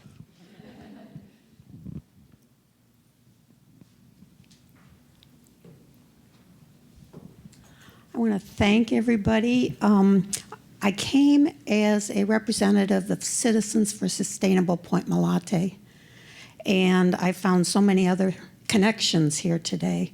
I've been spending some time in the Tenderloin with a friend who lives in an SRO and meeting some amazing people. Just the other day, I was out at Albany Bulb, and if you haven't been there, I encourage you to go visit it because it's threatened. The art is fabulous. And also, I'm part of Scenic East Bay, which is fighting the digital billboards that are threatened at the base of the new bridge. You can go online and sign the petition. We don't need those. So I've got all this stuff swirling around in my head, and I'm not sure what I'm going to take back to the citizens of the Sustainable Point Malate, but we've got a lot of work out there to do. Thank you. Hello, everyone. My name is Yaila, and I came here to learn about what you all say about this most wonderful bay in the world. And I've been enjoying the bay from San Francisco and also from East Bay last 7 years. Still hoping that the Bay Trail will complete one day. And I am hoping that all the beauties of beautiful spaces like Exploratorium and public art on Albany Bowl, they will connect, somehow they merge. Not that change in a way that, but show the differences between how Bay changes one space to other, not necessarily being in a car, or in a BART, just being on foot or on your bike as you stop and go, maybe read a little more about the history and see in person and move on to the next one. Because Bay usually is not all about, in my opinion, respect ecology all the way, but I think marshlands covering what was there is not going to be the answer. I think seeing the factories, the port in Oakland, trash recycling by the salt marshes, Albany, it includes all of them. Thank you. Is there another comment? We also have a provocation question for you, but we have another comment over here. Hi, Joel Slayton. First off, I'd like to thank everybody. It was a great day, and I learned a lot from the various presenters. I mean, one of the things that I was thinking about in response to the question about conversation is really, how do you even have the conversation, period? Not so much what you do. I think there are lots of great suggestions. We all have ideas about what we'd like to see or not see. But the Bay Area is a really complex system and has so many layers of issues and problem sets that have to be addressed. And there really hasn't been, I think, an effective way to have a deep conversation about that at a regional level. And I mean, this is this can be a good start for that. But there's something else that I would agree is still missing. And one of the things is about how do we develop the kind of leadership that's required to drive that conversation forward? Because I think it's going to require a much more multidisciplinary kind of set of strategies. It's going to require that individuals step out of themselves and outside of their personal agendas and outside of their personal organizational manifestos in order to elevate that conversation to a place where we can really begin to understand the problem set, because we really don't. Anybody want to respond? We have someone up in front here. I kind of want to respond to what you said. I work upstairs at the Earth Island Institute for a project called Streets Alive, which intersects art and nature in the urban landscape. And I'm actually originally from the country of Lebanon and Lvov, Ukraine. So I'm thinking about conversations and language and communication. I think that's one of the major problems here and all over the world. And I think technology and art has helped bridge that. But I think it hasn't really taken place in the same way on like the policy level. So I think that's something to think about.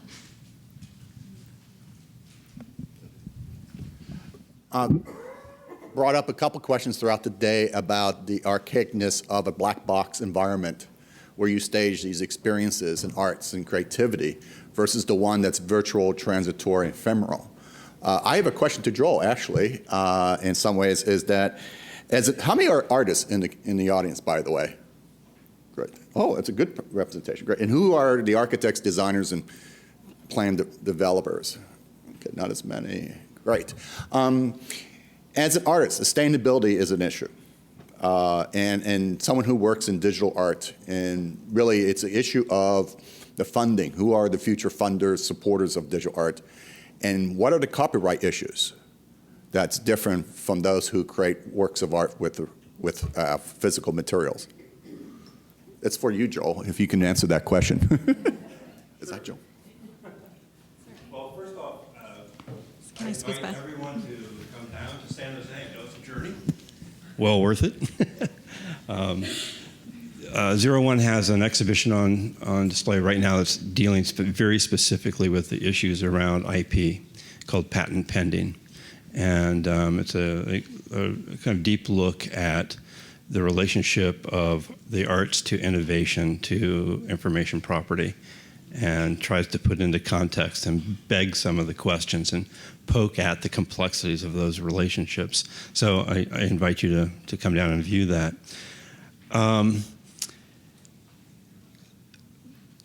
There are sort of two kinds of people in Silicon Valley. Okay, now I'm probably going to stuff them. Who's in the room here? No. There are really, truly, incredibly greedy people that drive the economy. And there are incredibly amazing,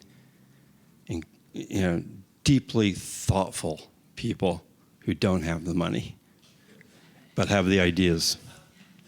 And it's this weird, ass balance that gets created between those two extremes that have, in my view, have really kind of shaped shaped this thing that's going on around us that the technology industry, at least, has really been driving. But the greedy money is really critical. And figuring out how to have the conversations in a way that position the value proposition of what the arts bring to the table in terms of helping, strategize, helping, plot a different trajectory, re-examining the problem set. All those things are really critical, but we have to also understand that it's our responsibility as artists, as cultural organization leaders, as thought leaders, to elevate that conversation to a place that it can actually happen. Because bring artists in sooner. And very soon, sooner than later, because the battle will be lost. That's right. Didn't quite answer the question, but you get, yeah. Comments? Response? One more, actually here. Hi, my name is Terry Cohn. I'm a writer and curator, and I teach at the San Francisco Art Institute and part-time for UC Berkeley on their extension program in San Francisco. And the thing that was brought up earlier that I think that ties into this was, what is the role that the imagination plays? And that's something that artists do really well, and it dovetails off what you just said, that bringing artists into, I've done a huge amount of work with students in public places, and the role that imagination plays is essential to, I think, visualizing what the future holds. And I think that, we were talking earlier, some of us, about the divorce between, in some ways, what we perceive the divorce between the morning and the afternoon sessions. And this last look at the Bay and then your wrap up kind of ties it together. And I think it's really essential to remember we're all one ecosystem. We just play different parts in it. And so I think that's, for me, something that people in this room, all the speakers and the people who have commented, have really brought in quite beautifully. And I appreciate it, and thank you. One of the challenges, even for most traditional arts organization, is how do we get the younger generation involved, get them away from their iPads and iPhones, taking the public spaces, but be able to take that imagination and creativity and use their hands and mind, and rather than depending on other people to entertain themselves. Other thoughts in the back? Hi, my name is Susan Moffett from the Global Urban Humanities Initiative at UC Berkeley, and I just want to thank all the speakers for just a fantastic day, and especially I also want to thank Shannon Jackson for bringing together this great community. I think one of the themes that Judy touched on was who decides, because I think what we're talking about, whether it's a neighborhood of people or a neighborhood that is a wetland that is becoming more or less natural depending on the direction of change. What we've been talking about all day is managing change. And I wonder, Judy, since you started to touch on this, in terms of deciding what happens in the world, how do you see, and what have you noticed, over the course of today, in terms of what the role of art is? Maybe not the arts, maybe it's the arts as we use that term, or maybe it's art in generating an understanding that maybe affects decision making. That's a big question. I think two of the words that kept surfacing for me throughout the day are two words that are used a lot in the arts education world, and that's equity and access. And I have thought a lot, today I was thinking a lot about arts education and the notion that, you get a lot of art educators in the room and they tend to be all white women of about my age. And we're all talking about the same thing, and we've all been talking about it for about 30 or 40 years. And I think one of the things that is exciting to me about today's conversation is that it's cross-sector, and that I think earlier on in this field, there's conversation about the intersection between education, between the arts, between economic development, between what makes a healthy environment. So I guess for me, what I keep thinking about is getting artists to the table sooner, getting the conversation going, but again, not from the top down. Just like Brad was talking about and our other wonderful speakers talking about the Bay, there was a certain sort of energy in the room. People were really riveted by that conversation about the Bay, and we have to do that for the arts, and we have to really understand, I think, that it's that healthy ecosystem. I just gave you a really vague answer, but to me, there's just a way in which we have to stop justifying the role that the arts have and just do it. And it has to be part of our public policy. It has to be part of our healthcare. It has to be part of our housing. It just needs to live in all of our bones and throughout all of society. And we just need to do it.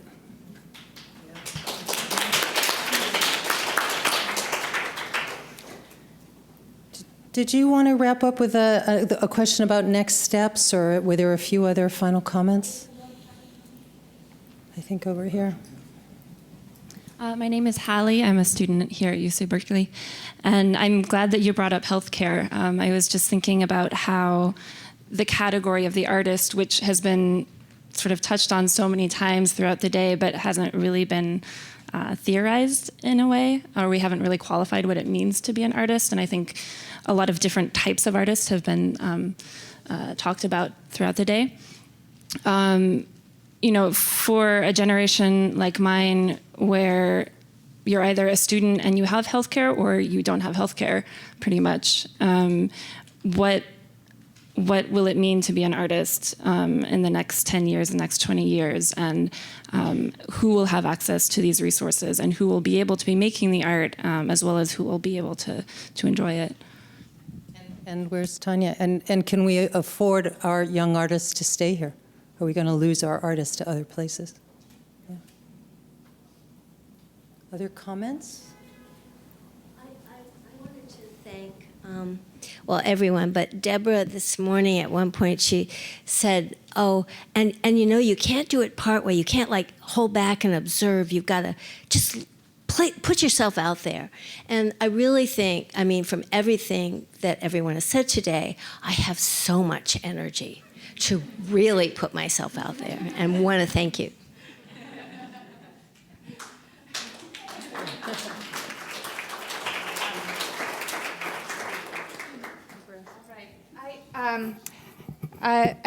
I think I have so appreciated today.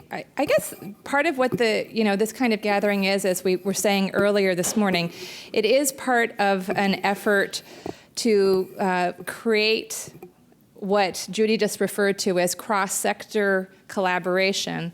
Also from the perspective of a university where different disciplines provide training toward different sectors. And that some of us, more readily are training, educating students who might enter the so-called cultural sector, others who might enter the so-called the housing sector, a real estate sector, et cetera. And I think that a huge part of what we want to try to figure out with the help of the Global Urban Humanities Project is what kind of, how should these needs, in a broad social landscape, how should they drive curricular reform for us? What should we be doing differently in our classrooms, in our degree programs, in internship programs, in our research projects, that make cross-sector collaboration something that isn't sort of an afterthought or a surprise, but something that is baked in. I didn't ever use that term before. Baked into to the curriculum and to the imagining of the society you'll find afterward. For myself, that's often been the corner of the rug that I feel I want to pick up is one that has to do with what kind of education we would provide future artists, future arts administrators, future supporters of the arts, who understand its relation to a much broader system. And conversely, to also be educating people who will enter varieties of sectors and still understand their intimate connectedness to the kinds of artistic questions and social questions we air today. So we really want your help, of people like the people in this room, like the people you heard from today, to help us in that reimagining. We think we're on our way. We have a number of different fabulous faculty and, as you've already heard, fabulous students who are pointing the way forward. And we hope that you'll continue to be part of this ongoing transformation, something that is a 3-year project, but also one that we hope will change our own university and its relationship to the Bay Area more broadly. I want to offer another thank you to our team of volunteer students who have been keeping time, taking photographs, helping with setup, passing microphones. Can I ask the students to stand so that we can thank you?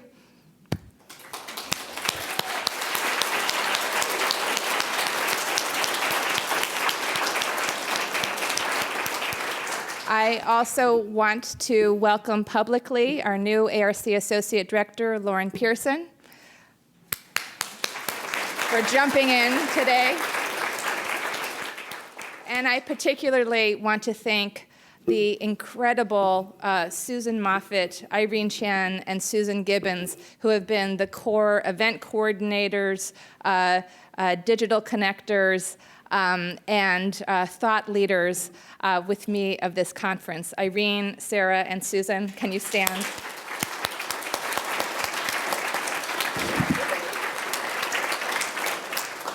So, without further ado, thank you all for sticking with us for the day. Let's adjourn and toast ourselves with a glass of wine and look forward to next steps.